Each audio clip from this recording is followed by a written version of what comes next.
Ajaran Islam tidak hanya mengatur masalah-masalah ibadah kepada Allah. Islam juga mengatur hubungan manusia dengan sesamanya yang di dalamnya termasuk masalah kewarisan.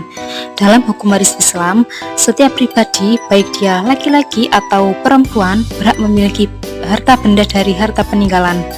Nah, pada video pembelajaran ini, kita akan membahas tentang hukum waris dalam Islam. Apa sih yang dimaksud dengan mawaris itu?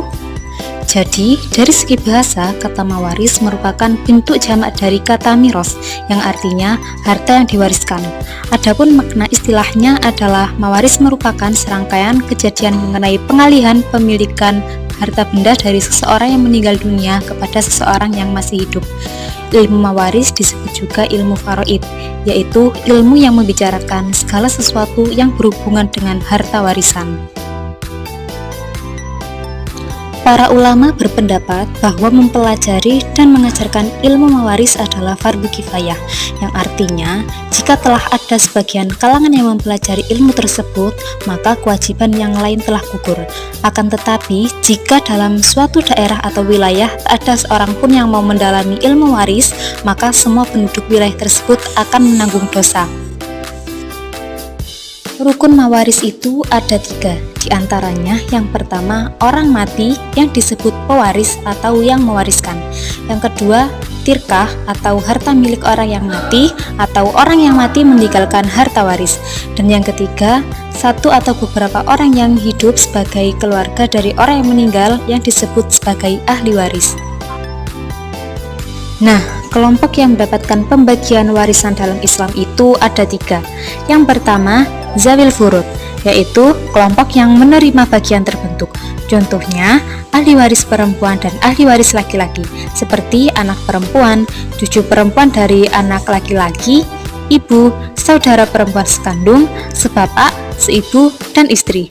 Yang kedua ada asobah. Asobah itu adalah kelompok yang menerima sisa setelah dilakukan pembagian kepada zawil furud.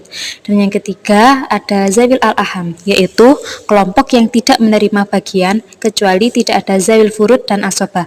Contohnya seperti cucu perempuan dari anak perempuan. Nah, sebelum harta warisan dibagikan, ada hal-hal yang harus dilakukan terlebih dahulu. Yang pertama yaitu zakat. Kalau harta yang ditinggalkan sudah saatnya dikeluarkan zakatnya, maka zakat harta tersebut harus dibayarkan terlebih dahulu. Yang kedua, belanja. Maksudnya yaitu biaya yang dikeluarkan untuk pengurusan jenazah, mulai dari membeli kain kafan, upah menggali kuburan, dan lain sebagainya. Yang ketiga, hutang. Jika mayat memiliki hutang, maka hutangnya harus dibayar terlebih dahulu dengan harta warisan yang ditinggalkan. Dan yang terakhir yaitu wasiat. Jika mayat meninggalkan wasiat agar sebagian harta peninggalannya diberikan kepada orang lain, maka wasiat ini pun harus dilaksanakan. Nah, jika keempat hak sudah diselesaikan, maka harta warisan selebihnya baru dapat dibagikan kepada ahli waris yang berhak menerimanya. Di sini saya akan memberikan salah satu contoh soal pembagian harta warisan. Seseorang wafat dengan meninggalkan anak laki-laki dan anak perempuan. Berapakah bagian masing-masing ahli waris tersebut apabila yang meninggal hartanya sebesar 90 juta? Jawabannya yaitu sesuai dengan Quran Surat An-Nisa ayat 11 bahwa anak laki-laki dan anak perempuan itu perbandingannya adalah 2:1, sehingga penyebutnya merupakan hasil dari pertambahan dari perbandingan tersebut, yaitu 2 ditambah 1. Untuk anak laki-laki menerima harta sebesar 60 juta. Caranya yaitu 2/3 dikali 90 juta. Duanya merupakan angka perbandingan untuk anak laki-laki dan pertiganya merupakan hasil dari pertambahan perbandingan anak laki-laki dan anak perempuan. Nah, untuk mencari jumlah yang menerima anak perempuannya itu 1/3 dikali 90 juta. Angka 1 merupakan perbandingan untuk anak perempuan, sedangkan 3 merupakan hasil perjumlahan dari perbandingan anak laki-laki dan anak perempuan, dan akan menetapkan hasil 30 juta untuk anak perempuan.